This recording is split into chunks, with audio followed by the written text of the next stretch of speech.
How are you feeling about getting the Warriors? I know on Sunday there was several different scenarios where maybe the Kings could come out against the Clippers, the Lakers, even the Pelicans, but it kind of seemed like the Warriors were going to be the team the Kings faced in the first round, and sure enough, it came out that way. Um, so, what do you think? Warriors, the defending champions. Well, we did a lot of talking a few weeks ago about how Minnesota was a team that we feared. And Yes. I still think that in talking about that and kind of discussing that topic in general of what teams, not necessarily to fear, but ones that you don't, of course, you don't want to play anybody in particular, but there's definitely the team or two that you'd rather avoid. And no matter how you sliced it, just the defending champs were there. And in a lot of ways that are different from, like, you saw a lot of things go wrong for Minnesota in that final game, obviously. But over the last couple of weeks, the last 10 games, if you want to look at it from that stretch, the Warriors are tying it together. They're getting guys back. Um, you know, you hear Steph Curry talk about it. He says the defense is kind of playing the way that it should be playing. They have Gary Payton, the second back, on top of the breadth of experience that they have of guys that know how important playing on that end of the floor is, on top of, having other really good defenders such as Dante DiVincenzo. But they still feel like they have another level to unlock offensively. And in terms of getting guys back, Wiggins, there's concerns that maybe he has conditioning issues or something like that, or needs some time to shake off some rust or kind of get back into that whole groove of playing NBA basketball, let alone, NBA playoff basketball. But that's a guy that did it last year. That's a guy that was really a huge, massive part of their championship run last year. He's been around for a while. He's smart. Maybe you see him come off the bench, because Curry was working his way out of injury last playoffs. He came off the bench for a few games. But even if he's starting, I just feel like to have his presence on both ends, that it gets daunting. And you can just go down the line. And Golden State is, especially in a Western Conference that,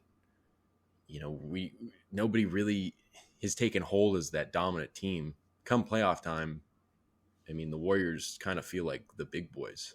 I was listening to Larry Krueger, really legendary, Larry Legend, in terms of Bay Area sports talk. And he was asking on his podcast whether or not the Warriors are a big boy. And it's like, I feel like when you come right down to it, it's hard not to say that they're not the biggest boy, given how everything's rolling at the right time for them, given their experience, given what they did last year. It just seems kind of clear. I mean, yeah, it's the Warriors. It's the defending champs. And we've talked about this because we kind of assumed the Warriors were going to be facing off the Kings in the first round, and they still have their core group of guys that they've won.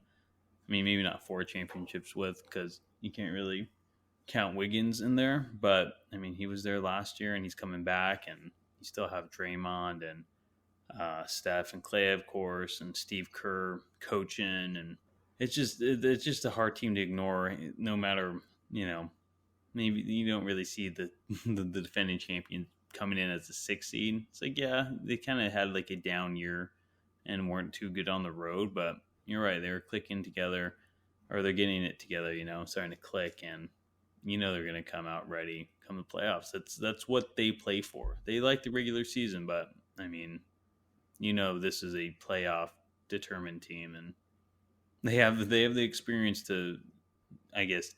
Technically it would be an upset, right, if they won, but I don't know if anyone would really No, call it it wouldn't. that. No, fucking wouldn't. But I have you're talking about something that's reminding me of something you texted me the other day, because I kind of asked you after, like, the cards had fell, that the way that they did. I asked you, are you kind of angry or mad that you're not? There was a distinct possibility that you could have played, the Clippers or New Orleans. Are you mad that didn't happen? And you had an interesting response.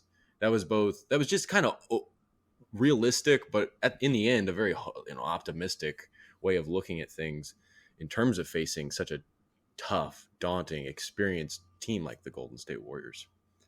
Yeah, and so my outlook on it, I suppose, is that the Kings. This is a team built for the future, right? Like this isn't.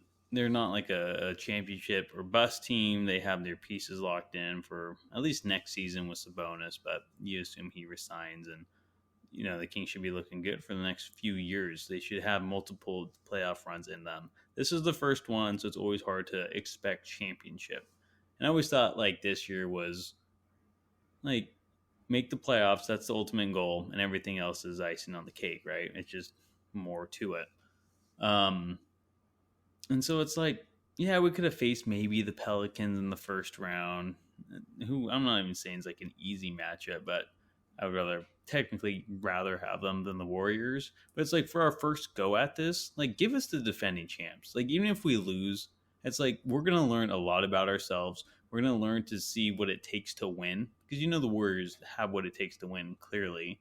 And I mean, if we win this, it's coming. I mean, you're still going to learn so much. It's going to be a brawl if the Kings come out on the winning end of this one. So I just think in that sense, like especially with their first go, like make it as challenging as it can. So when they actually are legit championship contenders, maybe in a year or two, it's like they already maybe didn't go through the Warriors. Hopefully they do. Maybe they somehow find it in themselves to beat the Warriors, but I think it'll just give a lot of valuable playoff experience. I think considering all the factors, like that's a win-win situation because there's not a better team that's going to show what it takes to be playing with urgency, physicality, a defensive mindset for as Mike Brown always says, for as close to 48 minutes as possible.